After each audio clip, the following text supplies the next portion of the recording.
economy. South Africans are now reassessing their property needs after months of lockdown. So what are we looking for? What is the future shape of the market going to look like?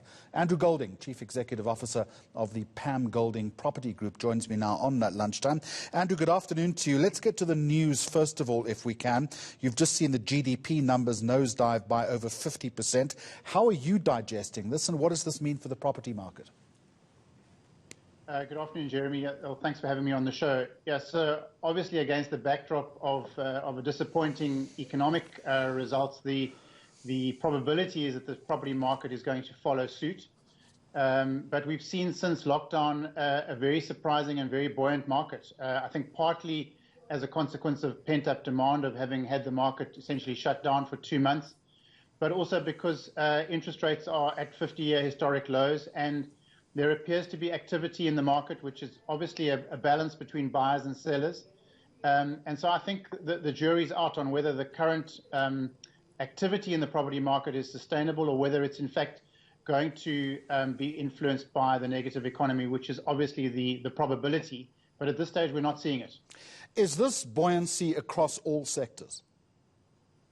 Yeah, pretty much. I think it's certainly fueled in the middle, lower and lower end of the market, essentially driven by the low interest rate environment. But we are seeing transactions all the way through from the bottom of the market all the way to the top of the market, albeit that obviously in the top of the market, it's inevitably a smaller market as a narrower part of the sales pyramid. But effectively across all parts of the segments in the market and geographies in the country, we are seeing this current market being prevalent.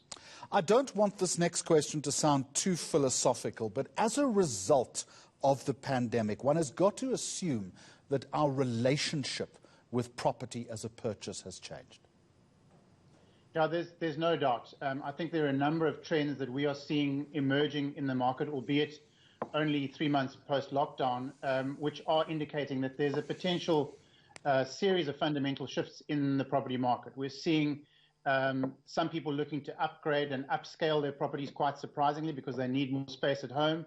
There are others who are looking to downgrade because of their economic circumstances. We're finding that some people are choosing to move out of the cities and go into more rural areas or coastal towns, which is potentially providing a boost for those towns. And essentially the living trends that were prevalent and which were very much part of the landscape pre-COVID are potentially having to be reviewed. And whether this is part of a longer-term sustainable trend or just short-term, I think remains to be seen. Just a final question. South Africa, and I think probably Cape Town in particular, has always been a haven for foreign purchasing. What are you seeing in that respect?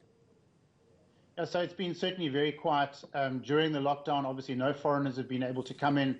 And so from that perspective, the market has been quiet, although we have done some transactions with foreigners who had seen properties beforehand, before the lockdown, and who've taken a view on where the rand has moved and where the property prices have moved. And so there have been some transactions, but certainly overall, the foreign market is down compared to what would be a normal foreign market without the pandemic.